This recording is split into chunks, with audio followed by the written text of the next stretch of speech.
नमस्कार दोस्तों, 21 से लेकर 23 सितंबर की करंट अफेयर्स में आप सभी का स्वागत है। डेली संस्करण नहीं आ पा रहा है किसी वजह से, लेकिन हाँ, हम कोशिश करेंगे डेली संस्करण को लेके आ जाए।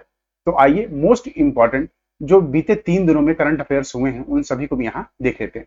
लेकिन सेशन स्टार्ट करने से पहले मैं आप सभी का तहे दिल से शुक्रिया करना चाहूंगा, थैंक्स बोलना चाहूंगा, क्योंकि आज इस परिवार में ना निश्चय क्लासेस में 1000 लोग जुड़ चुके हैं।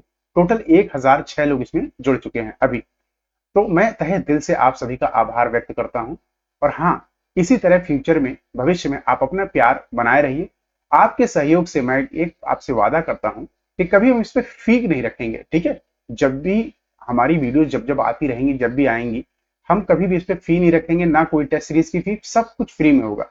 देखिए, सब लोग कहते हैं कि bringing the evolution in the field of education, but we really try to do that, ठीक है।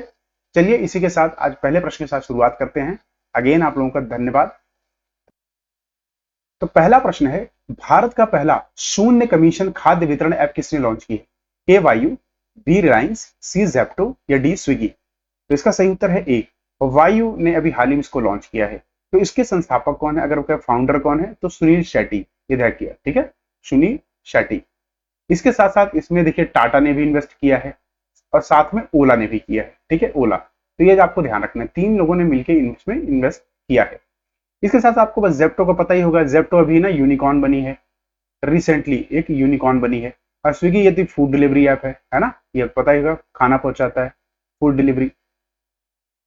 इसके साथ साथ आपको ये भी याद रखना है कि हाल ही में ऐप टाटा न्यू और ओला के साथ मिलकर रेस्टोरेंट के लिए ऑर्डर वॉल्यूम बढ़ाएगा। एक तो रेस्टोरेंट का ऑर्डर वॉल्यूम बढ़ेंगे, जबकि ये सुनिश्चित भी करेगा कि उपभोक्ताओं को ना डिलीवरी पर शून्य कमीशन का आनंद मिले। मतलब आप देखिए, कोई भी जब ये ऑर्डर करते हैं, चाहे जोमेटो है, स्विगी है, उस पर आपको क्या देना पड़ता है, कमीशन देना पड़ता है, ठीक है। आपने जोमेटो से किया, ठीक है, इस पर क्या कमीशन ये लेते हैं, क्या कमीशन। अब उस कमीशन पे जब आप देते हो तो क्या होता है, आपका खाना महंगा पड़ जाता है, जिसकी वजह से ना तो खाने का आनंद आता है ना किसी ऑर्डर का। अब क्या होगा कि आपने जो ऑर्डर दिया उस पर सिर्फ जीएसटी पे करनी होगी, ठीक है, जीएसटी पे करो और खाने का आनंद लो, ये ध्यान रखिएगा। आइए अगला प्रश्न देखते हैं। अगला प्रश्न है, वल्लूरी अजय बाबू ने किस खेल में राष्ट्रीय मंडल चैंपियनशिप में स्वर्ण पदक जीता? ए शूटिंग, बी स्विमिंग, सी वेट लिफ्टिंग या डी बॉक्सिंग। तो इसका सही उत्तर है सी, वेट लिफ्टिंग में भी हाल ही में वल्लूरी अजय बाबू ने, ठीक है, राष्ट्रीय मंडल चैंपियनशिप में स्वर्ण पदक जीता। ये आपको ध्यान रखना है, बहुत ही इंपॉर्टेंट प्रश्न है, इसको आप मार्क कर लीजिएगा, ठीक है, इंपॉर्टेंट। इसके साथ साथ मोस्ट इंपॉर्टेंट अगर इसके पॉइंट्स की बात करें तो भारतीय भारोत्तोलक, भारोत्तोलक क्या होता है, मतलब वेट लिफ्टर, वल्लूरी अजय बाबू ने फिजी में, कहा हुआ था एक और आपका, फिजी, फिजी के सुआ में राष्ट्रीय मंडल चैंपियनशिप में पुरुष के 81 किलोग्राम जूनियर और सीनियर वर्ग में स्वर्ण पदक जीतकर उल्लेखनीय उपलब्धि हासिल की है। तो दोनों में इन्होंने जीता 81 किलोग्राम की, ध्यान रखिएगा, सीनियर और जूनियर। उनके प्रदर्शन के 81 किलो जूनियर वर्ग में क्वीन एंड जर्क के लिए एक नया राष्ट्रमंडल रिकॉर्ड भी हासिल किया, ये ध्यान रखिएगा, एक नया रिकॉर्ड भी इन्होंने साथ साथ बना दिया है। आइए अगला प्रश्न देखते हैं कि हाल ही में इंडिया एआई इनोवेशन चैलेंज किसने लॉन्च किया है? तो इंडिया एआई क्या, आर्टिफिशियल इंटेलिजेंस, क्या है, आर्टिफिशियल आर्टिफिशियल इंटेलिजेंस, है ना, आर्टिफिशियल इंटेलिजेंस। तो बात हो रहा है किसने लॉन्च किया है? ए इन्फोसिस, बी आईबीडी या सी ओला या डी रिलायंस। देखिए, जब भी कभी ऐसा प्रश्न आए ना, तो देखिए जिनको आपको पता हो उन पर तो मत मारिए, जो आपको ना पता हो कई बार वो उत्तर होता है, आईबीडी इसका उत्तर है, इसलिए मैंने आईबीडी लिखा था, ठीक है, ये ध्यान रखिएगा। तो ध्यान रखिएगा, Indian AI intelligent business division, जिसे आईबीडी कहते हैं, ठीक है, क्या है, India AI independent business division ने इंडिया एआई इनोवेशन चैलेंज की घोषणा की है। यह चुनौती इंडिया एआई मिशन के भीतर एप्लीकेशन डेवलपमेंट इनोवेटिव का हिस्सा है। इनोवेशन चैलेंज भारतीय इन्वेस्टर्स, स्टार्टअप और गैर लाभकारी छात्रों, शैक्षणिक आर&डी संगठनों और कंपनियों के लिए खुला है। मतलब इसमें कोई भी पार्टिसिपेट कर सकता है, ठीक है, जिसको इसकी नॉलेज हो, तथा विजेताओं को पुरस्कार के रूप में 1 करोड़ रुपए तक अनुदान दिया जाएगा। इसके साथ साथ ध्यान रखिए, एआई पर जितने भी आधारित प्रश्न हैं वहां हम सबने इसकी लिस्ट बना रखी है। आइए इसको फटाफट रिवाइज कर लेते हैं, बहुत ही इंपॉर्टेंट है। तो अगर पूछा जाए भारत की पहले एआई सिटी कौन सी बनेगी, तो लखनऊ। लखनऊ कहां पर है, आपको पता है, उत्तर प्रदेश, है ना, उसकी राजधानी है। अच्छा, देश का पहला एआई और रोबोटिक्स पार्क कहां बना है? आर्ट पार्क नाम है, कहां पर, बेंगलुरु। अच्छा, बेंगलुरु कहां पर है भैया? कर्नाटका, ठीक है, कहां पे? कर्नाटका। ये आपको ध्यान रखना। रिलायंस ने अभी हनुमान नाम से ना एआई चैटबॉट लॉन्च किया है, ध्यान रखिएगा। भारत का पहला एआई स्कूल कहां है? तिरुवनंतपुरम शांतिगिरी विश्वविद्यालय नाम है। तिरुवनंतपुरम कहां पर है? तो यह है केरला। ठीक है, केरला, अगर राज्य पूछा जाएगा तो केरला। भारत में विश्व के पहले एआई संचालित एंटी ड्रोन सिस्टम को लॉन्च किया, क्या नाम है उसका? इंद्रजाल। एआई गॉडफादर किसको कहते हैं? जेफरी हिंटन को। किस यूटी ने भारत का पहला टेली मानस चैटबॉट लॉन्च किया है? तो जम्मू एंड कश्मीर ने किया है। दुनिया का पहला एआई सॉफ्टवेयर इंजीनियर, क्या नाम है इसका? डेविन। किस कंपनी ने बनाया है? कॉग्निशन। एआई सुरक्षा पर पहला शिखर सम्मेलन कहां हुआ था? यह प्रश्न कई बार आ चुका है एग्जाम में। तो यूनाइटेड किंगडम के ब्लेचले में 2023 में हुआ था। अच्छा, एआई सुरक्षा पर दूसरा शिखर सम्मेलन तो सियोल जो कि राजधानी है दक्षिण कोरिया की, यहां हुआ था 2024 में। किस एआई ने पीएम मोदी के भाषणों का तमिल में अनुवाद किया था? तो भाषिन लाई ने। सुप्रीम कोर्ट ने भी ना एआई आधारित क्षेत्रीय भाषा अनुवाद का उपकरण लॉन्च किया था, नाम पूछा जा सकता है, सुहास, ध्यान रखिएगा। अच्छा, सुप्रीम कोर्ट में टोटल जजेस कितने हैं? टोटल जजेस बताइए, कमेंट करिए। ओला ने भारत का पहला एआई मॉडल लॉन्च किया है, कृत्रिम नाम। यह प्रश्न आ चुका है एग्जाम में, बार बार मैं बता रहा हूं। जनरेटिव एआई प्लेटफॉर्म टोपाज किसने लॉन्च किया है? इन्फोसिस ने। Open AI chatbot generative pre train transformer, open AI chatbot chat GPT ने लॉन्च किया है। जीपीटी की full form generative pre train transformer, पूछा जा चुका है, ध्यान रखिएगा। रशिया का एआई नाम है गीगाचैट। किसने एआई ओडिसी प्रोग्राम लॉन्च किया है? माइक्रोसॉफ्ट ने। शिक्षा में बहुभाषावाद को बढ़ावा देने के लिए किस नाम से एआई आधारित ऐप लॉन्च की गई है? अनुवादनी। ठीक है, ध्यान रखिए। अच्छा, वर्ल्ड की पहली एआई ड्रेस किसकी है? क्या नाम है उसका? Medusa dress. किसने बनाई है? एम्प्लॉय हैं गूगल के, इनका नाम है क्रिस्टिना अर्स्ट, ये ध्यान रखिएगा। ठीक है, अगला प्रश्न है हमारा, हाल ही में किस राज्य में पीएम मित्र पार्क की आधारशिला रखी गई है? वेरी इंपॉर्टेंट प्रश्न। देखिए, इसमें क्या हुआ कि जब इसकी घोषणा हुई थी ना, तो 7 पीएम पार्क बनाने थे। कितने? 7। आइए हम उसको ना अभी हम उसमें देखेंगे, जब इसका हम पॉइंट्स देखेंगे ना इंपॉर्टेंट, उसमें हम इसको कवर करेंगे। ऑप्शन देखते हैं। ए वेस्ट बंगाल, बी उड़ीसा, सी जम्मू या डी महाराष्ट्र। इसका सही उत्तर है, ध्यान रखिएगा, डी महाराष्ट्र में हाल ही में इसका अभी आधारशिला रखी गई है प्रधानमंत्री नरेंद्र मोदी जी द्वारा। वहीं इसके मोस्ट इंपॉर्टेंट पॉइंट की बात करें जब, तो प्रधानमंत्री मोदी ने महाराष्ट्र के अमरावती, अगर पूछा जाएगा जिला कौन सा है तो डिस्ट्रिक्ट याद रखिएगा भैया, डिस्ट्रिक्ट है इसकी अमरावती। तो integrated textile reason and apparel. अच्छा, इंटीग्रेटेड टेक्सटाइल क्या होता है? इसका मतलब होता है ना, यहीं पर ही आपका प्रोडक्शन होगा।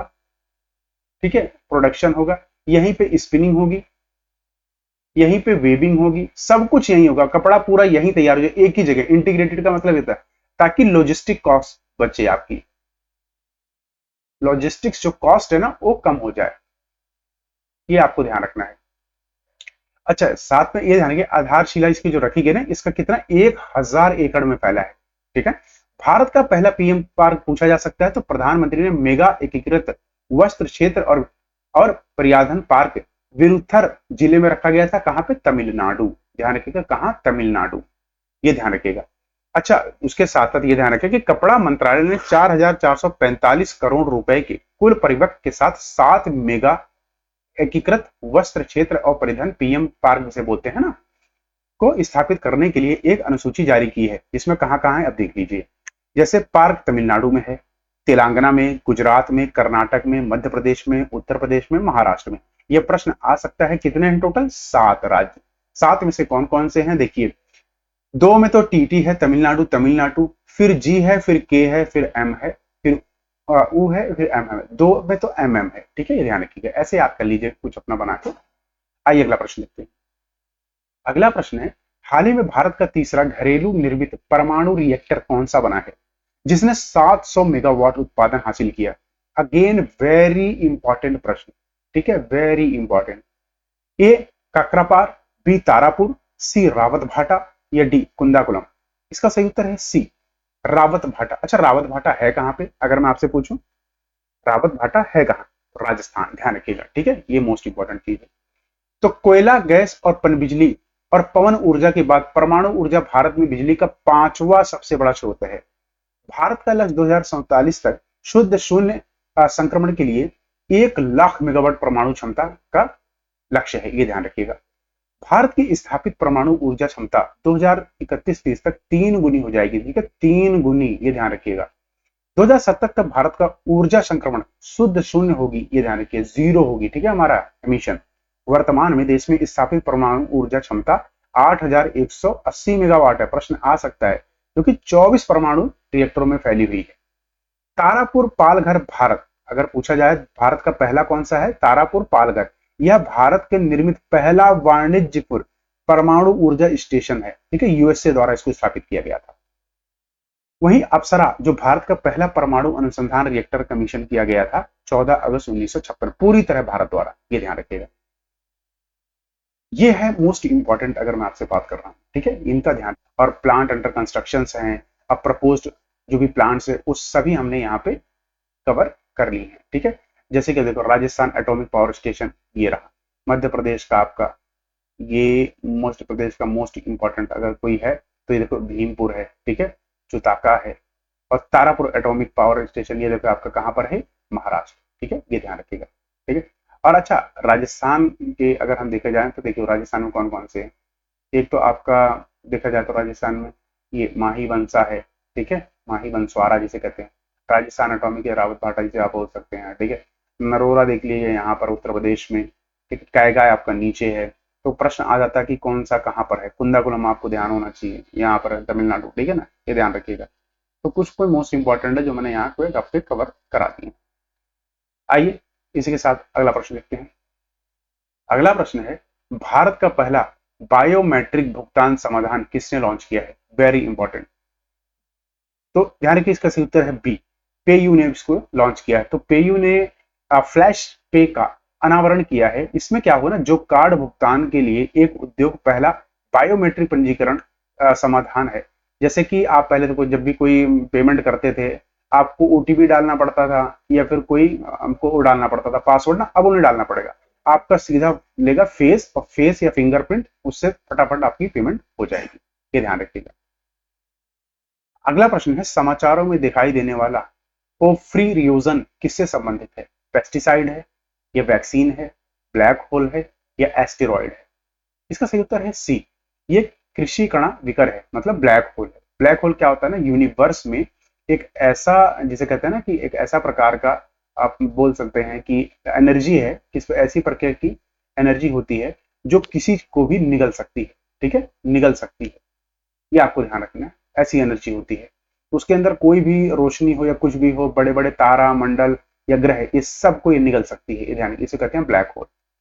तो इसके मोस्ट इंपॉर्टेंट अगर हम पॉइंट की बात करें तो इसमें यही थे जो मैंने आपको बता दी। हाल ही में ग्लोबल बायो इंडिया 2024 के चौथे संस्करण का आयोजन कहाँ किया गया। ए बेंगलोर, बी हैदराबाद, सी नई दिल्ली, या डी चेन्नई।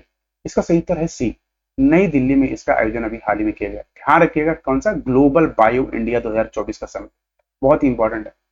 तो चौथा ग्लोबल बायो इंडिया 2024 कार्यक्रम 14 सितंबर 2024 को नई दिल्ली में संपन्न हुआ।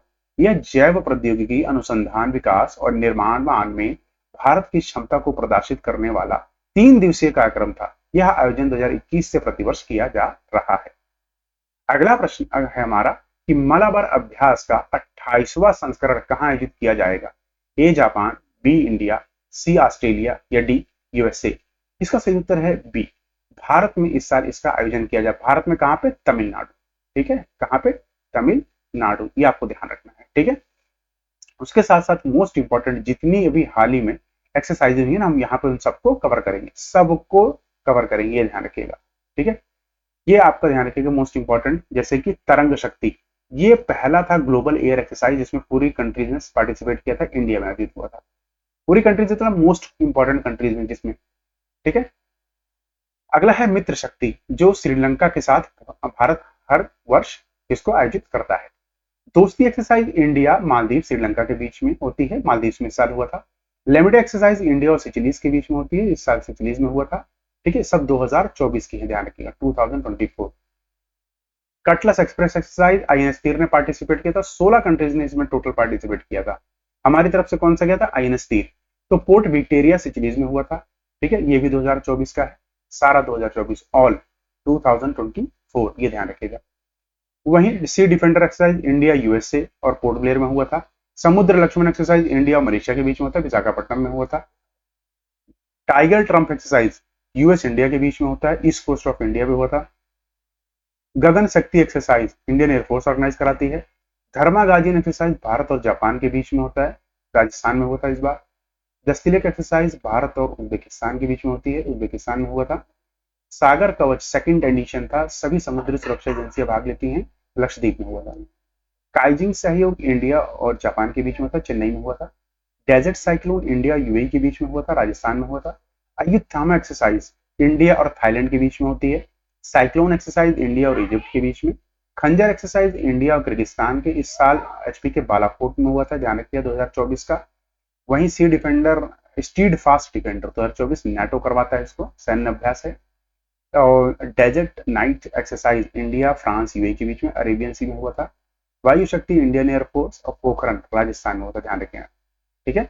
सदा तंसीक अभ्यास मतलब इंडियन एयरफोर्स द्वारा आयोजित की जाती है वायु शक्ति, पोखरण में हुआ था इस साल। सदा तंसीक अभ्यास इंडिया और सऊदी अरेबिया के बीच में होता है, राजस्थान में हुआ था।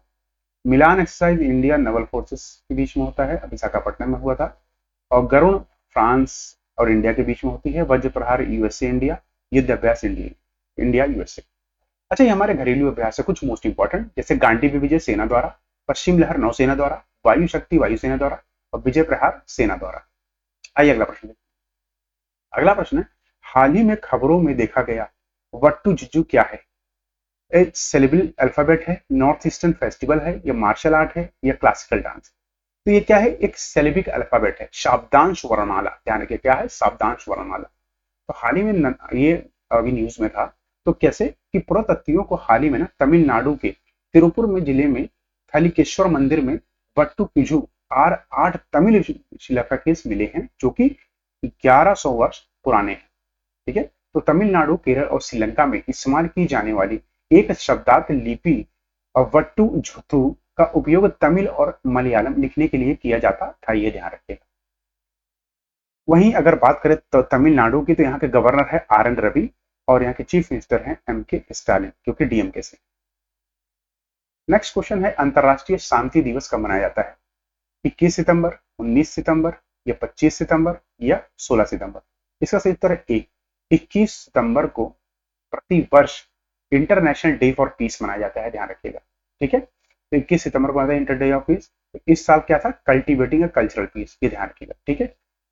इसी के साथ मोस्ट इंपॉर्टेंट जितने भी डेज हमने सितंबर में मनाते हैं उनको हम यहाँ रिवाइज कर लेंगे। अच्छा, ये बताइए 22 सितंबर को हम क्या मनाते हैं? ये आपके लिए कमेंट है, ठीक है, कमेंट करिए। आइए, तो ध्यान रखिएगा 1 सितंबर को हम इंडिया पोस्ट पेमेंट बैंक का 7वां स्थापना दिवस मनाते हैं।